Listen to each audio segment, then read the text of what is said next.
చూస్తున్నటువంటి మిత్రులందరికీ నమస్తే. మరి ఆంధ్రప్రదేశ్లో పోలీస్ పోస్టుల భర్తీకి అంటే పోలీస్ కానిస్టేబుల్ మరియు ఎస్ఐ పోస్టుల భర్తీకి దాదాపుగా సన్నాహాలు మొదలవుతున్నాయని చెప్పేసి మనందరం గత వీడియోలో కూడా చెప్పుకోవడం అనేది జరిగింది.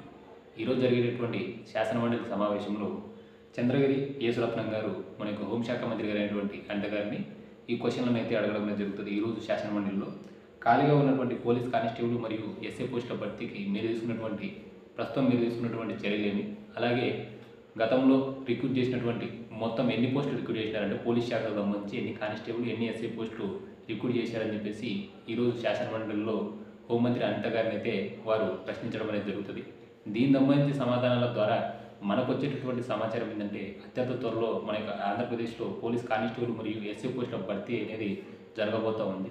మనం అంతకంటే ముందుగానే ఏదైతే వయోపరిమితి పెంచాలి అని చెప్పేసి మనందరం కూడా భావిస్తూ ఉన్నామో అందుకు సంబంధించి వినతి పత్రాలను కనుక మనకు హోమ్ మినిస్టర్ గారికి అలాగే మన యొక్క నియోజకవర్గానికి సంబంధించినటువంటి ఎమ్మెల్యేలకు కనుక అందించగలిగి ప్రభుత్వం దృష్టికి కనుక ఈ ఏజ్ వయోపరిమితిని పెంచేటటువంటి అంశాన్ని కనుక తీసుకుని వెళ్ళినట్టయితే మనకు 100% కానిస్టేబుల్కు 34 సంవత్సరాలు, సబ్ ఇన్స్పెక్టర్కు 37 సంవత్సరాలు ఇచ్చేటటువంటి అవకాశం ఉంది. ఏది ఏమైనప్పటికీ కూడా 2026 జాబ్ క్యాలెండర్లో అత్యంత భారీ స్థాయిలో కానిస్టేబుల్ మరియు ఎస్ఐ పోస్టులు పడేటటువంటి అవకాశం ఉంది. కాబట్టి ఇప్పటి నుంచే మీ యొక్క ప్రిపరేషన్ను కొనసాగించండి.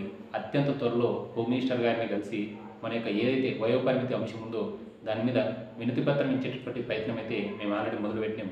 డిస్క్రిప్షన్లో ఒక టెలిగ్రామ్ గ్రూప్ లింక్ ఇవ్వడం అనేది జరుగుతుంది. అందులో జాయిన్ అవ్వండి. అందులో మీకు పూర్తి సమాచారం అనేది లభిస్తుంది. వీడియో కనుక నచ్చితే దయచేసి లైక్ చేయండి, షేర్ చేయండి, మనకు ఛానల్ను సబ్స్క్రైబ్ చేసుకోండి. Thank you.